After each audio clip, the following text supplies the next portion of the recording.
Now let's talk about the Democrats. Bernie Sanders doing even better than expected. Let's hear from him and from Hillary Clinton too. The government of our great country belongs to all of the people and not just a handful of wealthy campaign contributors and their super PACs.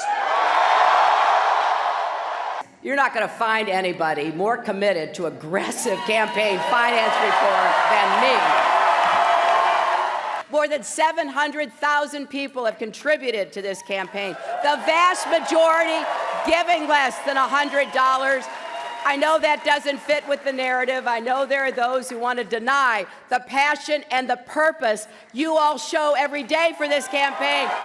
Well, that's the candidates. And with me here on set now is Joe Smallhoover, who's president of Democrats Abroad France. Thanks very much for coming in and talking to us. Happy to be here. So far then, both last week and this week as well, Bernie Sanders apparently doing quite a lot better than people expected.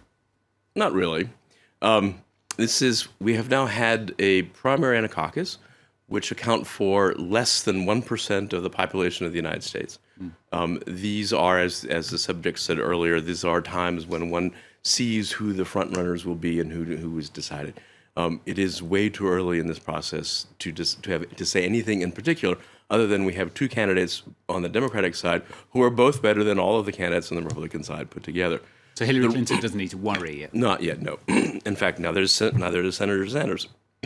We have coming up South Carolina and Nevada, a caucus in Nevada, a primary in South Carolina, where the expectations are exactly the opposite. One expects that Hillary Clinton will do better in both of those states than Senator Sanders.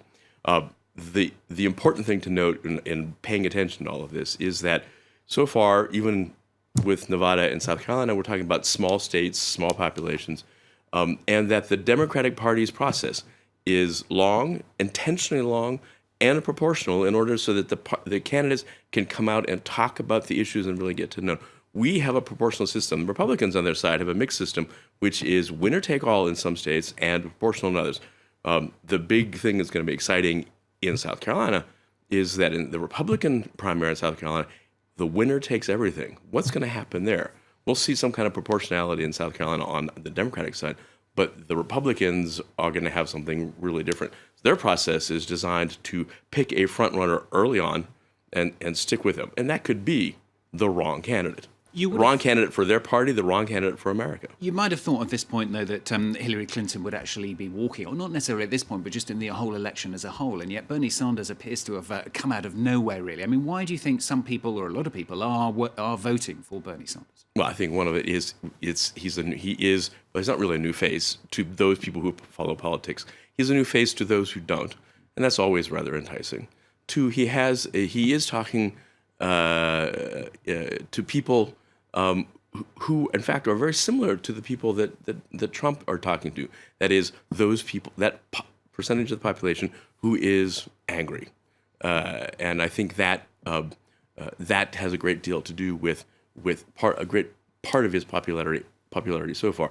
But as I said, you can't tell what's going to happen until, as they say, the fat lady sings. This is a very long process, and we're going to have lots and lots of back and forth in states as we go forward. And it's really playing against Hillary Clinton, isn't it? Because she's seen so much as being establishment. I mean, even her husband, of course, has been president in the past. So it's almost like people voting for Trump and Sanders really trying to break out of the mold of US politics. Well, we'll see if that actually happens. We've heard that discourse before about breaking out of the mold, and will in the larger states people say, wait, I don't really know who Senator Sanders is, or I don't know who Mr. Trump is, and go with the quote establishment candidate, or will they stay with the outsider? Of course, Hillary is a woman, and of all the outsiders in America, that's certainly one of the classes of outsiders. Senator Sanders is a 74-year-old white male, normally considered to be part of the ruling class, although his discourse is clearly on the left of that of the people in the Republican Party. But there are minorities in both of them can claim that they are outsiders of a certain sort. James Smallhoover, who's president of Democrats Abroad France, thanks very much for talking to us on the programme. Thank you.